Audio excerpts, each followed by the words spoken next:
A couple minutes late because Erin and I were just chatting and we forgot what time it was, so sorry about that. But welcome today. Appreciate you joining us. I always start off with the So Confident topic of the month, and we are doing the Helix pants in Ponte knits. And just a little update on the fabric. We have ordered more of the steel color and the black, which will be in hopefully in a couple, 3 weeks. So we know that a few of you are waiting on this. Others who see that there's a back order on the website, it really is going to happen. We'll get it in. We do have some of the pottery color, a little bit of that yet in stock. But we have a lot of colors. I should have counted, but I bet we have 12 or more colors of Ponte knits, all of which are really appropriate for the Helix pants. So if you want some interesting colors or some basic colors, we have a lot of them, and any of the Ponte knits that we have on our website would work very well for the Helix pants. So it's time to check out the video. The video has a lot of expanded information about fitting, and I think it's a really good DIY type pants fitting video. It's the first time I've ever done a video about fitting patterns, altering patterns, and so I think it's something you might want to have in your library. So you can always sign up for the So Confident for the month of September. All right, so the challenge was on a few weeks ago. I kind of can't remember how this happened, but I think someone asked if the Willow Blouse could be made as a dress. So here's the Willow Blouse. This is the project for July and August in So Confident program. It does make a great blouse. And so I think I said something like, oh, Samantha, the challenge is on. So Samantha Plo, who was my co-teacher at Fractured in France at Chateau Dumas 3 or 4 weeks ago when we were there. By the time the week was getting towards the end and people were pretty much zoned in on their Fractured in France jackets, Samantha sat down one day and actually made a willow dress, which is right here. And we happened to have some lightweight linen on hand. I think I took it over there with me with the idea that she might get around to making a dress. So she did, and here it is. And she made it to fit me, yay. And you know, she just slashed and cut and lengthened and sewed, and pretty soon I was trying on a dress as well as everybody else was trying on the dress who was there, and it was really fun to see it on so many different bodies, tall and short and all of that. So it turned out to be, I think, a really great project. But it's really not very difficult to change the Willow Blouse into a dress. So I'm going to go over today some of the points about how to do that. I'm going to talk about some other things regarding construction of this garment.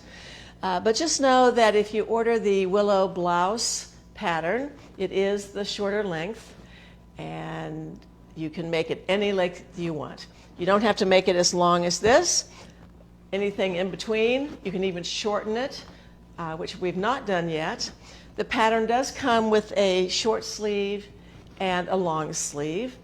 And so to me, it's a real all-season dress. And depending on the fabrication that you choose, it can be any time to wear it, from dressy to casual and so forth.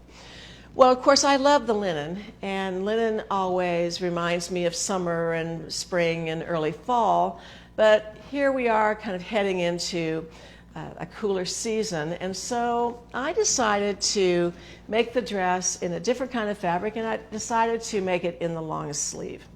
And I decided also that there are times when I need a slightly dressier dress. I think of this particular dress as being somewhat casual. So I decided to make it in a beautiful silk, which is what I have on. So I'm going to walk you through how to lengthen it, and then we're going to talk about sewing on some of these kinds of silky fabrics. So notice we have a new set today with a nice photograph, or not a photograph, a beautiful picture. I have to tell you about the picture that's on the wall. That's actually a fabric collage by a person in Eureka Springs, Arkansas. And do you think I can think of her name? No, I can't. But just know that that's not a painting. It's an original fabric collage stitched by machine, and it's really charming. And we just thought it was kind of fun to change it up today to feature the linen dress that Samantha made and pull it all together. But here we are with the back pattern piece of the Willow Blouse / dress. So there is a lengthen and shorten line on the pattern, and it is right here, which is about at the waist. For me, it's just slightly above the waist. It might be below your waist, but wherever it is, it's a line on our pattern, and you want to slash the pattern along that line. And notice, I don't always use masking tape to tape my patterns, but I was doing this at home over the weekend, and do you think I could find my Scotch removable tape? No, and I was just too lazy to get in the car and go try to find it in town or come to the office and get more. So I used what I had at home, which is very old masking tape. But nevertheless, it helps you to see a little bit, I think, of where I've done the slashing anyway. So I slashed along the line, and then I inserted some paper, and so then I have spread this pattern 17 inches. Now, I think that is what Samantha did. I think it was in the range of 16 to 17 inches, and I chose to go 17 inches, but it could be, of course, any distance in between. But once you slash the pattern and insert some paper, you always want to extend the straight of grain line through the paper, because that's the match point. You don't want to necessarily match the sides. They're probably rarely going to actually meet up again, but this is the point of matching whenever you are lengthening or shortening. So be sure and lengthen that line and spread it 17 inches, the same distance parallel clear across, and then tape the bottom part of the pattern back on. So that's just easy. And then I needed to connect the 2 points where these patterns are separated, but the original width. And I had the advantage, of course, of trying on the dress that Samantha had made, so I kind of knew what she had done, and I knew that this dress just was perfect on me, and so I went with it. But I did use a hip curve to connect these lines. Now, as I recall, I wasn't able to really do this in one pass, but I wanted this section between these two match points to be a little bit curved. So for now, we're just looking at this white edge of the original white paper. So I used the hip curve to gently create a nice curved line. At first, I put a straight edge between here and here, so I had that reference point of what would really match. And then at about in the middle of that curve, I took it in about 1/4 of an inch or 3/8 of an inch. So it's not much of a curve, but I thought it would be a more graceful shape than just a straight edge. And I think I accomplished that. So this is the back piece, and I did the very same thing to the front and kind of compared the seams so that they were a similar shape and made sure that everything all matched up. Now, in doing this, and after trying on the dress, I realized that I have about 5 inches of ease in the hips of this dress. Well, I'm one of these people that has no waist. I don't have any shape in the waist, but I'm fairly straight up and down. So I don't have hips that are significantly larger than the rest of me. So I was thinking about the people who do have that and need to accommodate for a fuller hip. So here's how I think you have to do that. I'm using the back piece because you need to know where you are the fullest on this pattern. And to really know that, you need to know what your back length measurement is from that bone at the back of your neck to your waist in the back. And for me, between the seam allowance at the neck and my waist happens to be 16.5 inches. So I measured down 16.5 inches so I could identify my waist. Then, excuse me, then I needed to know, oh my gosh, sorry. I needed to know where my fullest part of my hip was, and I know that that's 9 inches below my waist. So I drew another line 9 inches below my waist. So I knew that this line right here, where I've done this long dash, is where I'm the fullest.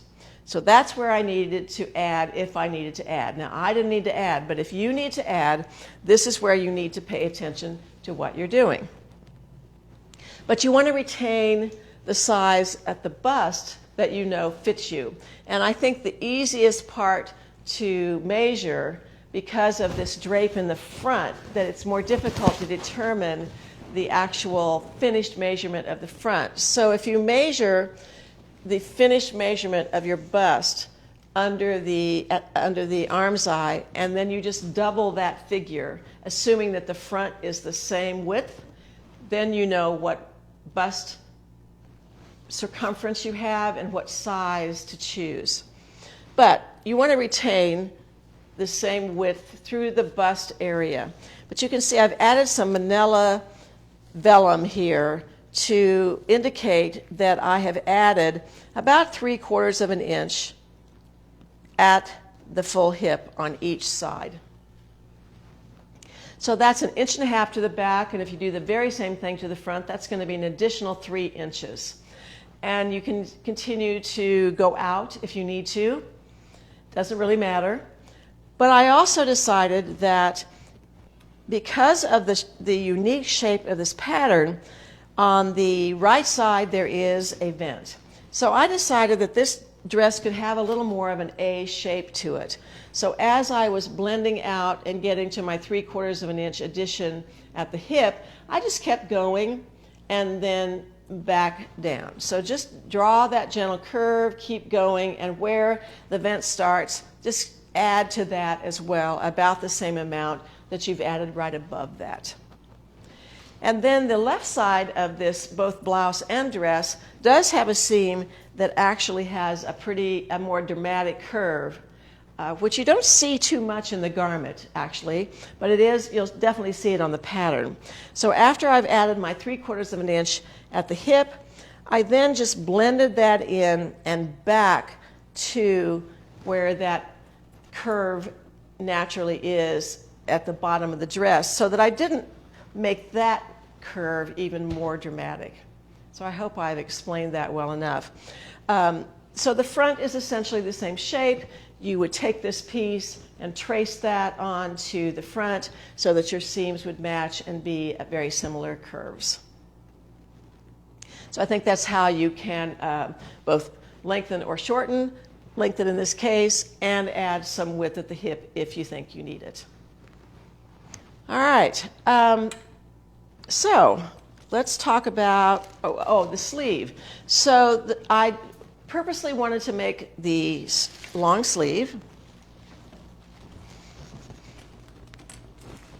And I like this sleeve because it tapers just to, I think, the perfect circumference. I like the way this sleeve turned out.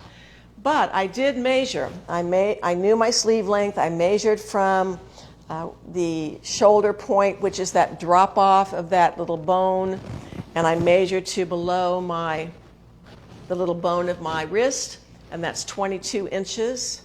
I measured the finished length of the sleeve, and that was 24 inches on the pattern, so I shortened the sleeve 2 inches.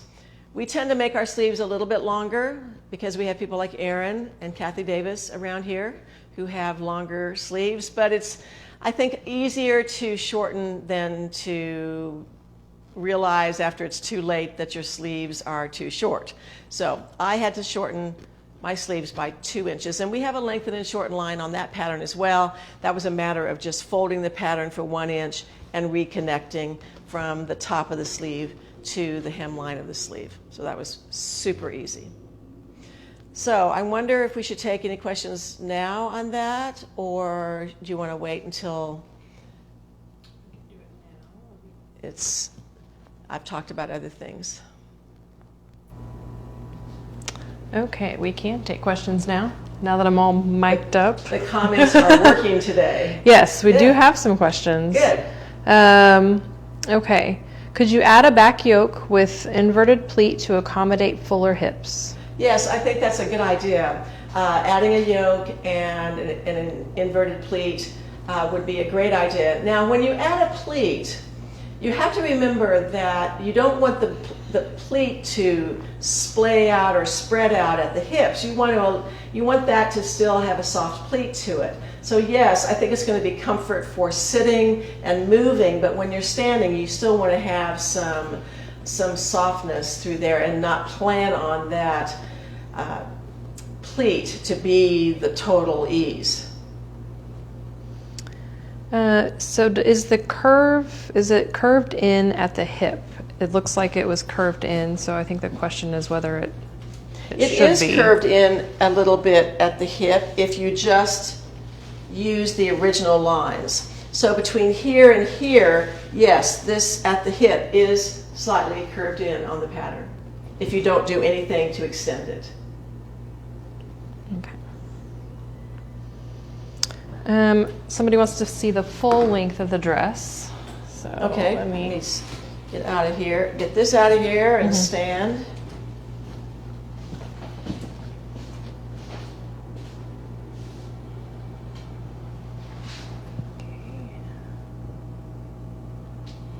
Go back a little further. There we go.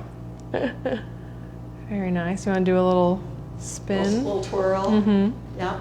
The hem is asymmetric, of course, which I love, and I love this vent, so it's an easy dress to walk in and move and sit. I love this dress, actually. Wow. That's saying something for me to say that about a dress. I don't wear dresses very often. I wish I could wear dresses all the time, but I can't. Okay. Someone had a question about the front. Let's see.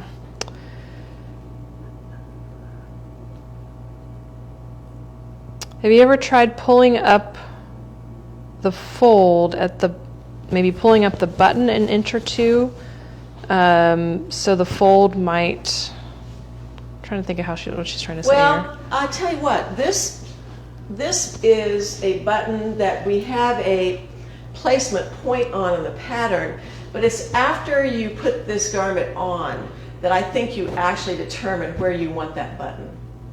You could push it up, down, whatever. I think you want to look at how things drape and how this lies flat.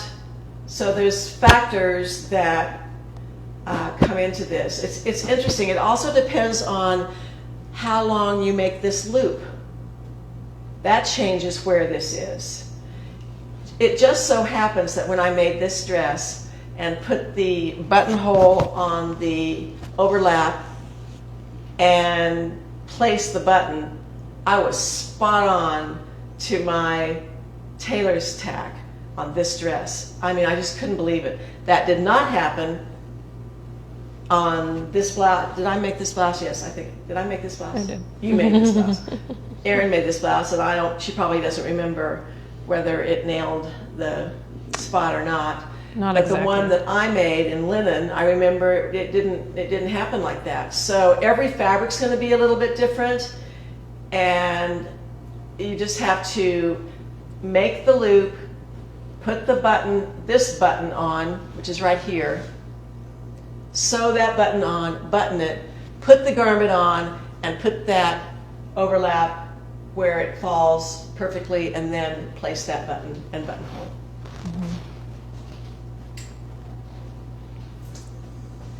How much fabric is needed for the dress? I figured that out and I have promptly forgotten. But as I recall, I was able to get, oh, now I can tell you. Yes. Okay, so sizes extra small to medium can make it in 2.5 yards. But if you are a large or up to XXL, you're going to need 2 lengths of this dress. I was able to get the length of the dress in the width of 60-inch fabric. So that would be extra small to medium. And so 2.5 for extra small to medium, 3 yards for large to XXL. And of course that depends on how much you're going to lengthen it. But you're considering that I lengthened it basically 1/2 yard, 17 inches, and I got the 2 pieces side by side, I needed 1/2 yard more than the pattern called for. But if I'm having to put them the total length, that's a yard, another yard beyond what the pattern calls for. That's an easy way to think about it. Can you repeat the sleeve alteration? Yeah, I wish I had my pattern piece. I didn't bring it upstairs here to the studio. But I shortened the sleeve 2 inches. So on the lengthen and shorten line of the sleeve, which is about in the center of the sleeve, I folded the pattern 1 inch and taped that down. So that takes up 2 inches. And then with my ruler, I drew new lines from the underarm point right under the sleeve cap to the finished hem and just trued up those lines. I kept the same circumference at the bottom and the same circumference of the sleeve through the arm side. Could you the girth. Okay. Because you measured it and you knew that it was going to be too long. Yes, I took my tape measure. I was home alone, so I took my tape measure and put the one right up here at this drop-off point and stood in front of the mirror and realized that right below this bone it was 22 inches. So then that was finished measurement. So there's a hem allowance beyond that, which is 3/4 of an inch. The hem on this garment, both the short sleeve and long sleeve and the bottom of the garment, is a 3/4 inch hem allowance, but we have you do a 3/8 inch double fold hem.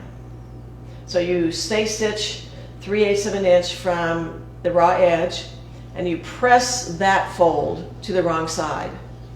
Then the next fold, you fold as you sew as it's in the sewing machine. So you start, you put your needle down, you fold it, give it a little bit of tension, sew some more, fold some more. I don't press that second fold in. Could you make this dress without a collar? Yes, I think you could make this dress without a collar.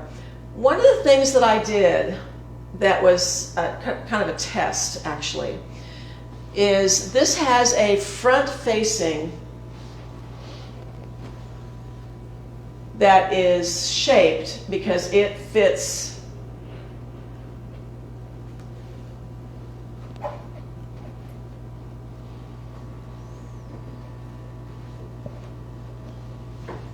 so the front facing goes from the shoulder clear across this front drape and ends at the shoulder, and then there's a back facing in the pattern. Well, I've noticed that in some dresses, some blouses, there is not a back facing. So I experimented with not doing a back facing. And so this dress does not have the back facing. So the front facing, when I made it, I purposely folded the end seam allowances under so that I could slip stitch them to this shoulder seam. And then I clipped the seam allowance right at that shoulder seam point and clipped the collar so that I could turn the collar under and slip stitch that to the seam allowance. And it really is a nice finish. So I like that. One less step in a way. It does require some hand sewing, but I like it. So you can use the back facing or not. So if you think about this dress without a collar, you're probably going to need the back facing. That's where I was going with this thought process, actually. You're going to use that back facing and front facing to finish the neck. But I don't know, let's try something here.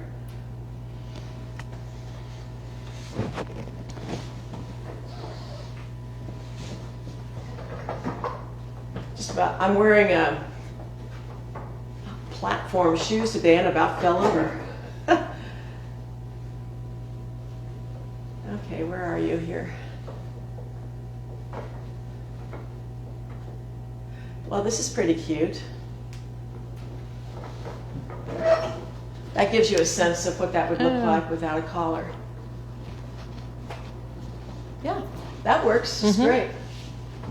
I like it. Yeah. You could change the shape of the collar. It could be smaller. It could be less of a point. It could be cut down a little bit. You could, we have used to have a garment called the Urban Tee. I think we still have a few of those patterns left. But you could bind this entire edge with a beautiful binding as well, instead of using the facings if you're not doing the collar. You could do bias binding, either self bias binding or packaged bias binding, and that's how you could finish that whole edge. We did that in the Urban t-shirt pattern. It'd be similar to that. You could make this in a knit too, and then you could put a ready-to-wear binding on it. Okay, they love your shoes. What is the brand of shoes? Oh, these are Fly London shoes. We have a little storeroom downstairs of everybody's Fly London shoes that we're not wearing anymore. There's a couple questions about ponte knit. Yeah. What is the ponte knit for the Helix pants? What's the fabric content? The fabric content for the ponte knit, all of our ponte knits, no matter the weight, are 65% rayon, 35% nylon, and 5% spandex. And I hope that adds up to 100%, which I think it does. Were you able to order wine in the ponte? Oh, I'm glad you asked that question. No, there's no wine color in that particular ponte. Now we have wine in another ponte, but that particular ponte does not come in wine. What about a short stand-up mandarin-like collar that runs all the way to the point where the buttonhole is located? That would be very cool. That would be very cool. A little band of mandarin. Yeah, I'd like that. Is there a way to avoid the bulge at the belly? Dye it. Oh, you mean the fabric. Got jokes today. Aaron Jokes. actually laughed at that. That's a fabric thing. See, I don't think that this particular dress looks that bulgy myself. It has a little more bulge in the linen. You could make this overlap longer so there's more fabric, but if that disturbs you, either really think about your fabrics, or there's no way to take it out of the pattern if that's what you're asking. And I do think it looks different on a body. Yeah, it does. And One thing that we have toyed with, originally we had a little belt on this, a little narrow half-inch tie fabric belt. That would take care of that. And I would like that look. Has anyone with a full bust made this pattern? I'm a little worried it won't look right. I have not seen this made up on anyone yet on social media. Have you? I don't think so. So to answer your question, I haven't seen it yet on anyone, or no one has talked about that, or asked me about it, or sent pictures via email or anything. So not yet that I know of. So if you have, and you have some comments, let us know. Or if you have a picture of yourself, great. But it would be like any full bust adjustment that you would make with or without a dart. This drape is basically a detail. It's not meant to be fullness. You know, when you measure this pattern, you want to make sure this is folded out. So you're not including this fabric in your bust measurement.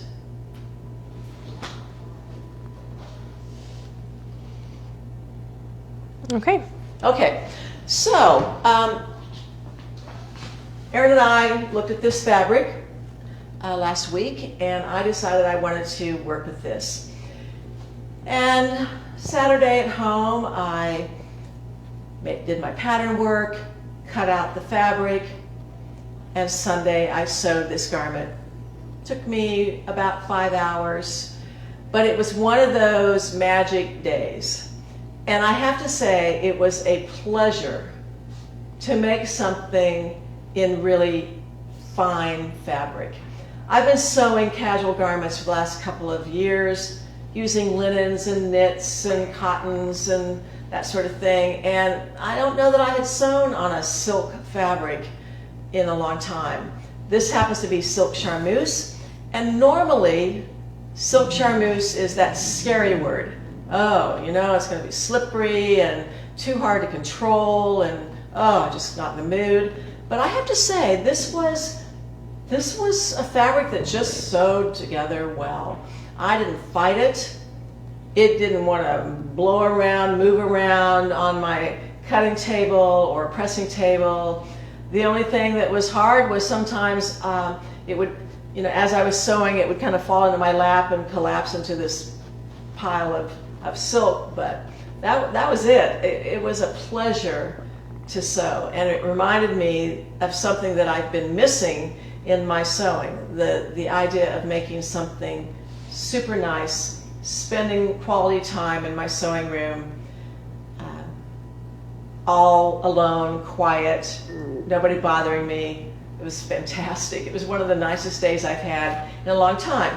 So I did a class for Craftsy called Sewing with Silks, and the garment that I made in that class was the Liberty shirt pattern. So if you have that class, and if you signed up for that class in the old Craftsy days, you would have gotten this pattern with the class. But this class still exists on Craftsy. The pattern is no longer included in the price of the class, but we still have the pattern if you don't have it. Or you can make any pattern, but the concept of the class is, how do you work with silk or silky fabrics? And so we have our own PDF tutorial called Sewing with Silks, which is a slide presentation that has essentially the same information as the Craftsy class. But if you want to watch a video about it, then you might want to sign up for the Craftsy or the class, purchase the class from Craftsy specifically. But I thought I would just give you some basic pointers of sewing with silk, and I'm going to use the word silk fairly generically because I think that rayons and polyesters and other fabrics can have the same properties as silk has. One of the things I noticed about this dress is that this silk, it presses beautifully, but I never pressed it after it was done. And I carried it in my car.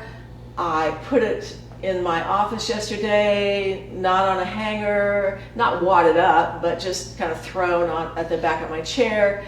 This fabric didn't wrinkle. It reminds me that silk is a great travel fabric because it's comfortable. I feel really elegant in this dress, the way it feels today. I'd forgotten. I kind of forgot. I hadn't worn a silk dress in a long time, and it reminds me how wonderful and elegant a dress like this can feel. So at any rate, these are some of the things you want to make note of if you're going to be sewing silk or rayon or polyester or any of these fabrics that we call silkies. So I did use a universal needle, and I did use a 65mm needle. If universal is not liking the fabric that you're working on, then you might want to test a microtex needle. I used lightweight 100% cotton thread. Now when I say lightweight, I mean 60 weight. Our standard weight of thread is 50 weight that we sew with. But we have on hand here at the sewing workshop a selection of 60 weight cotton thread. And so if you order any of the fabrics that I'm going to show you today, and you order thread, which is an add-on purchase, you're going to get the 60 weight thread. But which color do you choose? This is a navy and off-white print. Do you use the light color or the dark color? Well, first of all, you make a test. But I can almost guarantee you that you're going to choose the light color. That's what I choose. Whenever I am sewing a fabric that has equal amounts of two colors, light and dark, I'm almost always choosing the light color. I think it disappears the most. But of course you would test. I use a 5.5, that's what that says. I should have made that a little clearer. 5.5mm throat plate on my sewing machine. That's an extra purchase on my Bernina. But I love that throat plate. It doesn't have the wide 9mm opening on my throat plate, so the fabric doesn't get sucked down into the throat plate and get caught. Or if you're having even trouble with that, you can purchase a single hole throat plate, which I also own. Don't use as often, but I have it on hand just in case. Or you can put some Scotch tape, a couple of layers of Scotch tape over that opening, and then the needle just continues to go down the same hole, and it also accomplishes the same thing for a little less money than buying a throat plate. I dial my stitch length down to a 2.4, make it a little bit shorter, and then I'm not apt to get puckers. When I turn on my sewing machine, the stitch length is a 2.5. I sew with a 2.4mm stitch length pretty much all the time. I engage my even feed feature on my sewing machine at home. I don't have that feature on my sewing machine here at the sewing workshop, so I use a walking foot. Now you have to be careful about this, because when you're sewing with a walking foot, and I've been meaning to tell Erin that on something. Erin was sewing something and having a little trouble with things slipping. Do you remember what you were sewing? Was it the Ponte? I think it was the Ponte, and you were using a walking foot. Mm-hmm. But sometimes with a walking foot, and I didn't have any trouble. Remember that? We were talking about that? You had a little trouble with slipping. I had no trouble with slipping. Right. A walking foot, at least the Bernina walking foot, I can't speak for other brands, has a tendency to not grab the fabric in the same way. And so I didn't use a walking foot on the Ponte, and I had no trouble. And you used a walking foot and had trouble. So test that and see if you need it. I did use the engagement of the even feed feature on my sewing machine when I was sewing this silk, but again, you want to test that. But if you're wobbling around and not feeling very stable, it's probably because of the buildup of that sole of the walking foot. I've been meaning to tell you that. That was on the elastic. Yeah, I was having trouble. Yes, yeah. Okay. Okay, so then I've been talking about isocord thread for a long time. That is actually an embroidery thread. You can buy it at Bernina dealers, online, whatever. I love it, and particularly for fabrics like this, because it's very fine. It's like silk. It behaves like silks, so you're not going to get show-through of your serging when you are setting up your serger. So 3-thread finish. I'm going to sew the seam on the 5/8 inch seam allowance, and then 3-thread serge finish the edges. But in the tutorial, I give you several options for how to finish seams on silk. Some of them more couture, some of them less couture. Even pinking shears are appropriate. And then one of the things I noticed that I always clean my machine. I use the word always. Oh boy, 100% of the time, probably not. But in theory, you're supposed to clean and oil your sewing machine before every project. Well, I didn't do that before I sewed this dress. And on one of the seams, I noticed that I had this little ball of fuzz. Now, I got it out. It wasn't any real big deal. But you need to clean your machine before you sew fabrics like this so that you don't have the little ball of something. Fortunately, it was on a side seam. It's not going to show even if I couldn't get it out. But what if you were doing the top stitching on this? You don't want some dark, oily little piece of fuzz on your top stitching. So just remember to do this. It's a good practice to get into anyway, and you'll visit your dealer less frequently to have your machine professionally oiled, which you should do every year, by the way. So those are some stitching tips. Some special tools that I use. When I'm making the collar, I want to get a nice crisp edge. So I want that well of the seam to be pressed in such a way that it really pops out to the edge and it's not a particularly soft edge. So you can use the rail of either your tailoring board or your point presser. Now we make these tools, we have them made in Topeka, Kansas. I'm not making these, but they're really nice tools. You can't get these tools from June Taylor anymore like we used to, so we sell these and they're made here locally. They're very nice. And the loop that is on this collar edge, I've used the ballpoint bodkin, which we also sell. Can't live without this. I've owned this since I was in 7th grade, and it took me years and years and years to figure out this was a very useful tool. I love these longer quilting pins. They're glass head, they're longer, they're very flexible. And I had a mixture of pins in my pin magnet as I was making this dress. Some shorter glass head pins, which are also nice, and I had these. And I found that these just really slipped through that fabric really beautifully. And the other pins, you know, not so smooth. So it was worth having these on hand. When I sewed this button over here to this part of the garment, this is a single layer of fabric. And so I felt like it was a little weak for just sewing a button, so I used a backer button. I have some clear backer buttons, or you could use a shirt button or any flat button that you have. It doesn't show, of course, so it just helps stabilize that, and you're not apt to get a hole or something in the fabric if there's a little stress on that. To get good corners on my collars, I use a bamboo point turner. I have a plastic one, which I also use, but I just like the feel of this bamboo one. And I like the shape of it as well. And I use a tailor's ham when I'm shaping my sleeve head. After I have sewn my single layer of basting threads across the sleeve cap, I put that sleeve on and I pull up the bobbin thread and ease that just a little bit, and then I put that over the ham, steam that seam to meld it, and then that sleeve goes in a lot nicer. And then when I'm done, I don't press the sleeve cap, but I do press portions below that, and I use a tailor's ham for that. So those are my little quick tips on sewing silky fabrics. All right, so I pulled out some fabrics that I thought would make beautiful willow dresses or blouses, and they're all in this silky family. I think there are 2 silks on here, and the rest are rayon, but they're all super drapey and would be fabulous for this dress.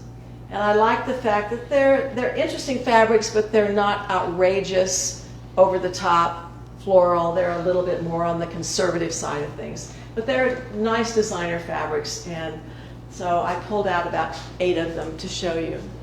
So this is viscose. And it has a little bit of a grip to the fabric. So whenever you have a slight crepiness to the fabric, it's going to be an easy sew. So this is a black background with the yellow flowers with the white centers. Super drapey and easy to sew. This one is rayon. Also, this is so soft It feels like a fine Liberty of London cotton. It just has a great feel to it. So it would feel like silk on, or a beautiful cotton on.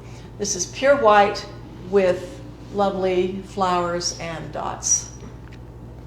But again, that beautiful drape. This is a more contemporary variation of a leaf print. Black on, white on black, it's rayon. All of these are between 55 inches wide and 60 inches wide, so the yardages that I gave you would work just fine.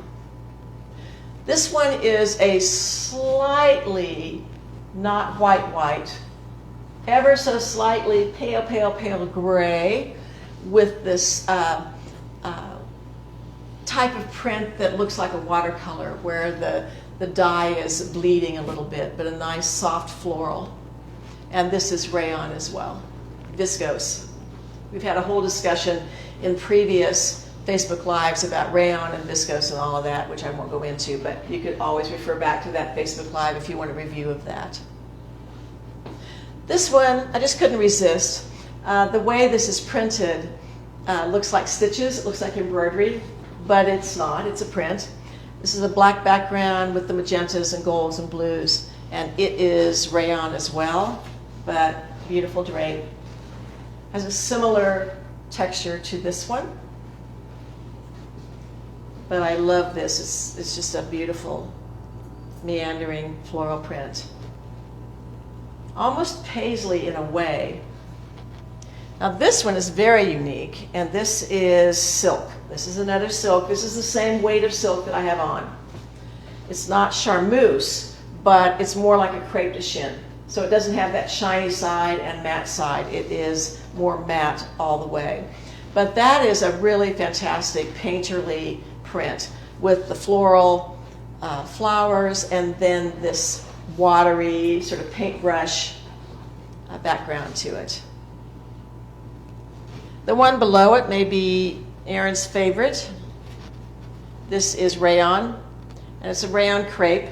So it's, again, a little crepier than this one, but it has this checkerboard background. This is navy, not black. And then it has this charming script on it. And we can't read it because it's in French, but I know it has something to do with flowers because the word fleur shows up on it, and that's about all I can tell you. And this is upside down, but it does have these little pots of beautiful flowers and tendrils of flowers and leaves. And then the one I have on is silk charmeuse. So this is the only charmeuse on the wall. The rest of them are more of a matte finish. Now this print looks good on the wrong side as well. So if you didn't want the glossy side, you could use the matte side of this, either way. But don't mix them up, I would say, with one or the other. So those are the fabrics for today. Any questions? What colors are in the third one up? So the third one from the bottom? All right, so this is a white background.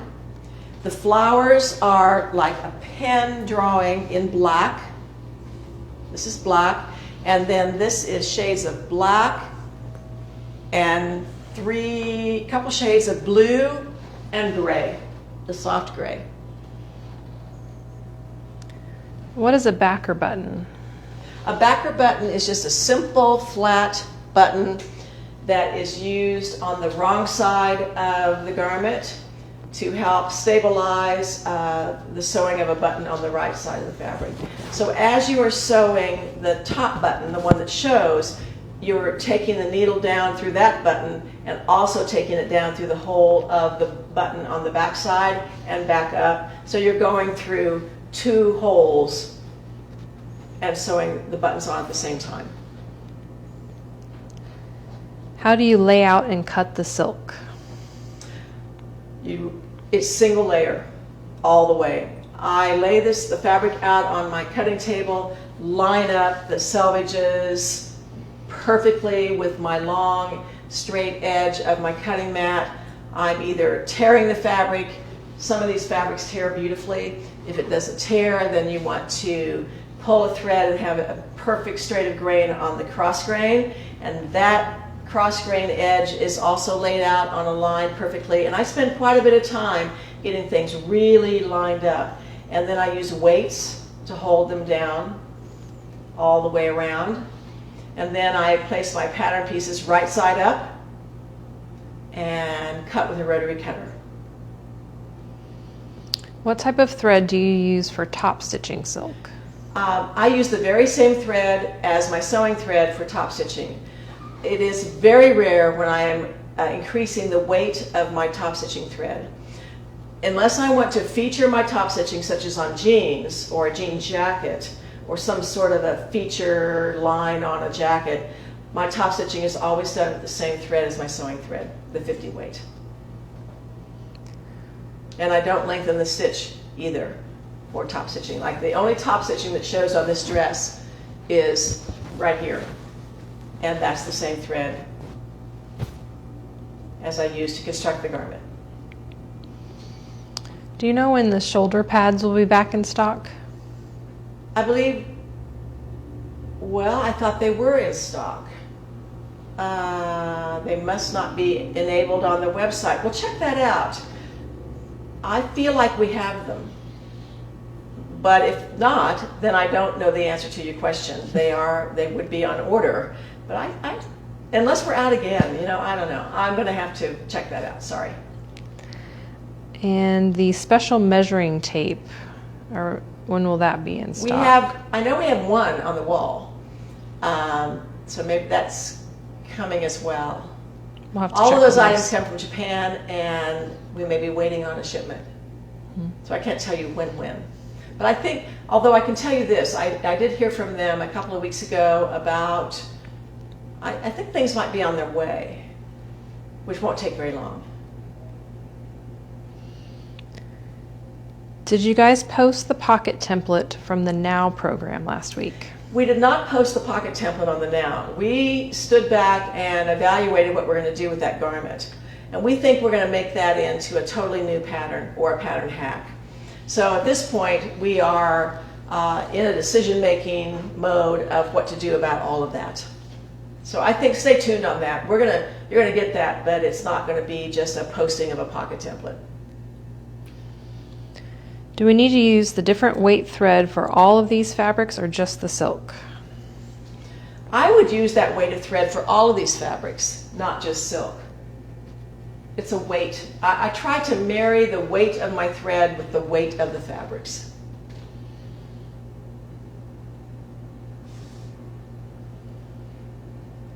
It's a whole combination of thread weight, needle size, stitch length. All of that gets dialed down to accommodate the weight of the fabric. As the fabric gets thicker, then the thread can be thicker, the stitch length can be longer, all of that. Okay, I don't see any other questions. All right, so sale this week. We're putting the Willow Blouse pattern on sale for the first time at 15% off. That's a download digital pattern. And all of these fabrics are 20% off, all 8 of these. We're going 20% today on that. And then we've tweaked the Sewing with Silks tutorial just a little bit for you, and that is on sale this week as well. So, I'm headed to London on our London textile tour on Thursday. Facebook Live has been planned for the next 2 weeks, so I'm very excited about what everybody has in mind for that. So check us out, and I'll see you on a Tuesday. Thank you so much.